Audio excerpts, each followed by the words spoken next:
Allergies, The Psycho-Nutrient Connection, né? Isso mesmo.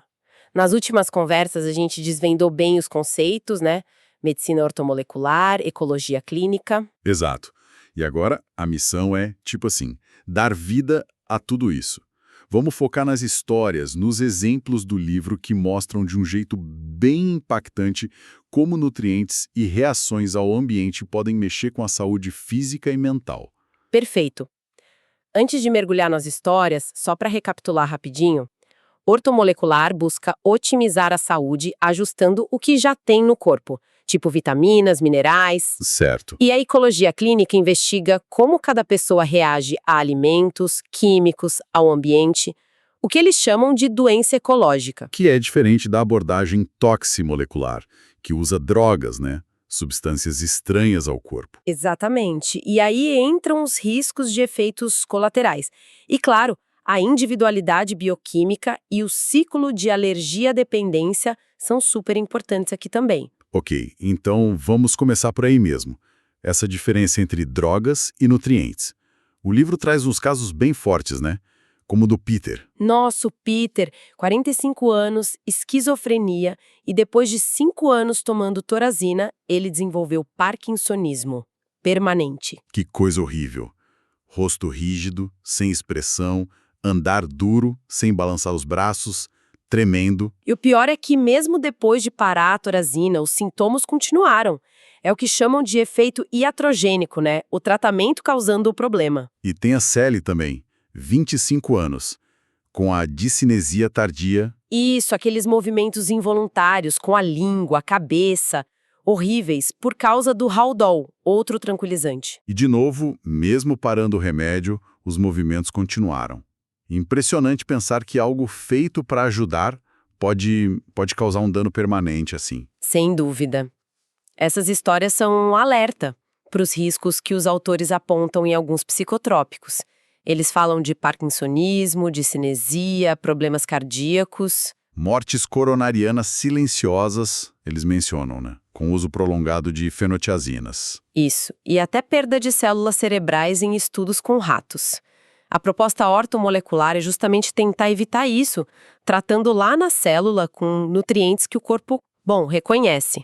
Faz todo sentido. Agora, mudando para doença ecológica. Tem a história do Dr. Walter Álvares, um médico famoso da Clínica Mayo. Achei quase inacreditável. Ah, o caso do Dr. Álvares é emblemático mesmo. Ele descobriu sozinho que comer frango deixava ele confuso. Com alucinações visuais, sem conseguir ler direito por dias, só por comer frango. Exatamente. Ele percebeu a ligação e simplesmente parou de comer frango. Aí os autores perguntam, e se ele não tivesse percebido? Se continuasse comendo? Podia ter sido diagnosticado como esquizofrênico, talvez, internado? Pois é, mostra como uma reação aparentemente simples a um alimento super comum pode imitar sintomas psiquiátricos graves em algumas pessoas. Isso muda totalmente a perspectiva do que a gente chama de psicossomático, né? O livro sugere que muitas vezes pode ser uma reação física mesmo, bioquímica, só que não diagnosticada. Exato. A ecologia clínica propõe investigar mais a fundo essas reações individuais. E isso fica mais claro com outros casos, tipo do Henry. Ah, o rapaz de 17 anos. Sintomas psicóticos graves, achando que iam matá-lo, agressivo. Isso. E a virada dele é impressionante. Depois de só 4 dias em jejum, só com água purificada, ele melhorou radicalmente. Saiu das contenções, ligou para os pais, disse, eu amo vocês. Uma mudança drástica. Mas aí veio o teste. Deram só trigo para ele. E a reação foi brutal e rápida. Em 1 hora começou a se sentir estranho e real. 1h30 depois, a psicose voltou com tudo. Ligou de novo para os pais, mas dessa vez... Eu odeio vocês. Vocês causaram minha doença. Não quero vê-los nunca mais. Uma mudança, sim, da água pro vinho. Ou melhor, do jejum pro trigo. Que coisa. Isso ilustra bem aquele método que eles usam para achar os gatilhos, né? O jejum e depois o teste de provocação. Exatamente. O jejum dá uma limpada, né? Tira as substâncias que podem estar causando reação. Aí quando você introduz uma coisa só de cada vez, fica mais fácil ver se tem reação ou não. É uma investigação bem individualizada. Muito. O livro até cita pesquisas como a do UFC Dohan. Ele viu pacientes esquizofrênicos melhorarem tirando cereais e laticínios e piorarem quando o glúten era colocado de volta na comida deles, sem eles saberem. Mas será que reações tão fortes quanto a do Henry são comuns? Ou ele era um caso extremo? Olha, a intensidade varia muito, né? Essa é a tal da individualidade bioquímica. Mas os autores defendem que reações importantes, mesmo que não tão dramáticas, são mais comuns do que a gente pensa e podem aparecer de muitas formas. E não só com comida, pelo jeito. Tem o caso do Caro. Ah, sim. Esquizofrenia paranoide, achava que era Jesus Cristo e durante as crises ele falava que sentia cheiro de gás. E os médicos achavam que era delírio, imagino. No começo, sim. Mas aí, seguindo essa linha da ecologia clínica, foram investigar. E não é que tinha mesmo um vazamento de gás de cozinha vindo do andar de baixo, perto do quarto dele. Nossa, que descoberta! E como eles confirmaram que era o gás mesmo? Mudaram ele para um quarto controlado, sem contaminantes, fizeram o jejum de 4 dias, os sintomas sumiram. Aí fizeram o teste, umas gotas de extrato de fumaça de escapamento de carro debaixo da língua. E, Em minutos, o delírio "Eu sou Jesus Cristo" voltou. E o interessante é que reverteram rápido, com oxigênio puro e depois uma mistura de oxigênio e CO2. incrível! E descobriram de onde vinha essa exposição no dia a dia dele? Sim, ele dirigia uma empilhadeira a gás propano, dentro de um armazém refrigerado de maçãs. Os surtos batiam com esse trabalho. Ele também reagia a algumas comidas, mas eram os químicos, os petroquímicos, que disparavam os delírios mais fortes. Teve uma vez que ele teve uma crise depois de usar cera no cabelo. Então, a sensibilidade vai muito além da comida. Velas, perfumes, produtos de limpeza, fumaça. Meu Deus. Químicos estão em todo lugar.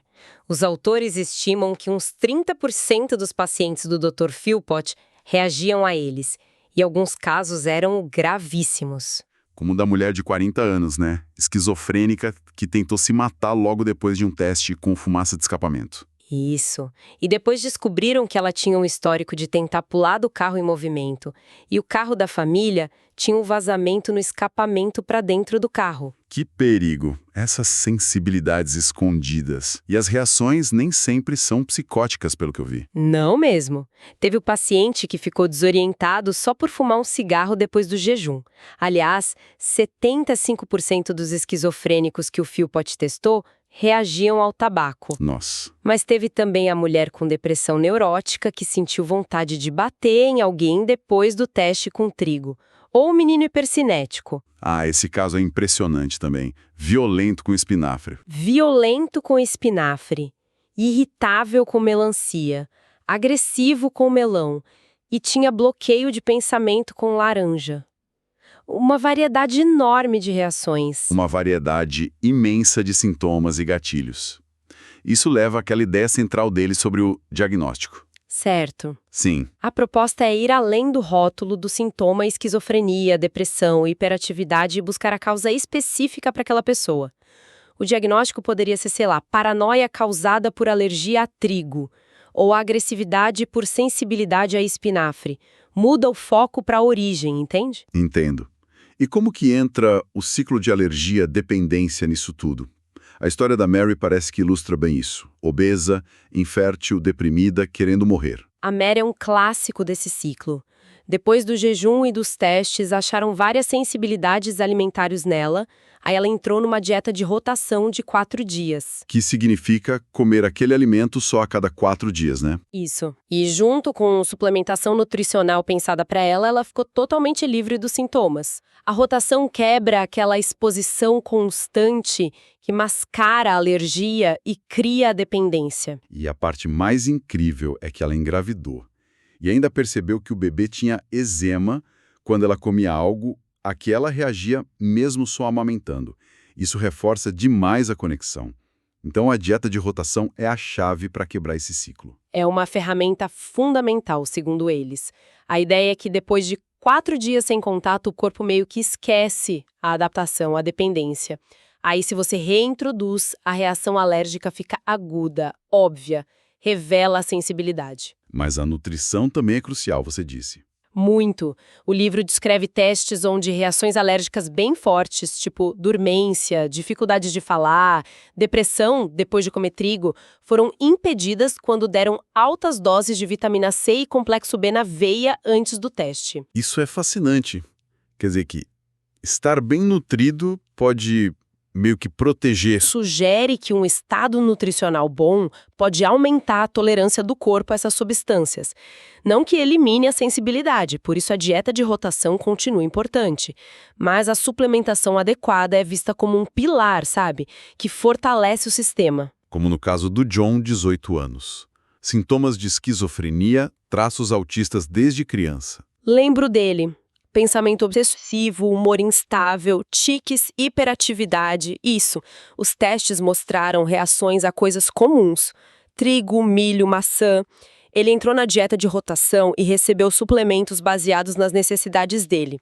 Até fizeram análise mineral do cabelo, que mostrou deficiências de manganês, lítio, ferro, cálcio, zinco. E os resultados foram? Notáveis. Pelo relato da mãe, passou a dormir bem sem remédio, ficou mais alerta, a fala melhorou, aqueles tiques e risadas sem motivo sumiram, a acne limpou, até as infecções respiratórias e a febre do feno acabaram. Mostra o potencial da abordagem combinada, né? Ecológica e ortomolecular. Mesmo em quadros que já vêm de longa data. Com certeza. A individualização é a chave. E talvez um dos casos mais tocantes seja o da Ângela. Diagnosticada como autista, a descrição que a mãe faz no início é de cortar o coração. Nossa, sim. Um bebê que não fazia contato visual, chorava muito, tinha medo de tudo, aos 3 anos totalmente não verbal.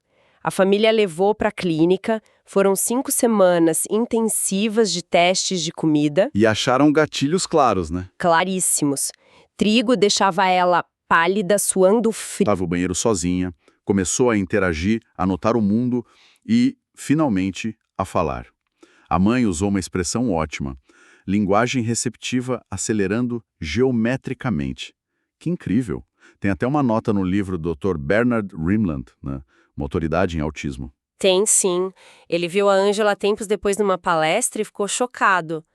Viu uma criança com comportamento normal, sabendo do diagnóstico anterior de autismo severo.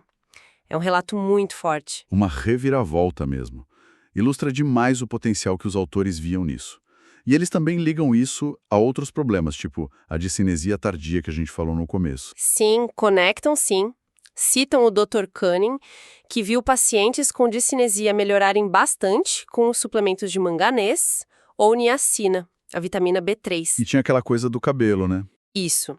Análises do cabelo desses pacientes mostraram níveis de manganês quase 50% mais baixos.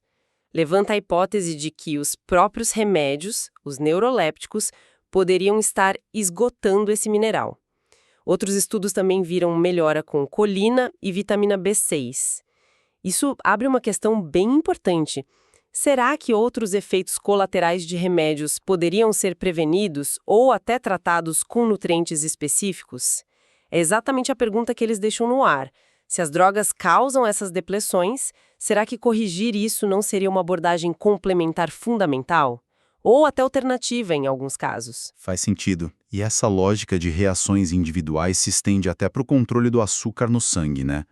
Diabetes, hipoglicemia. Sim.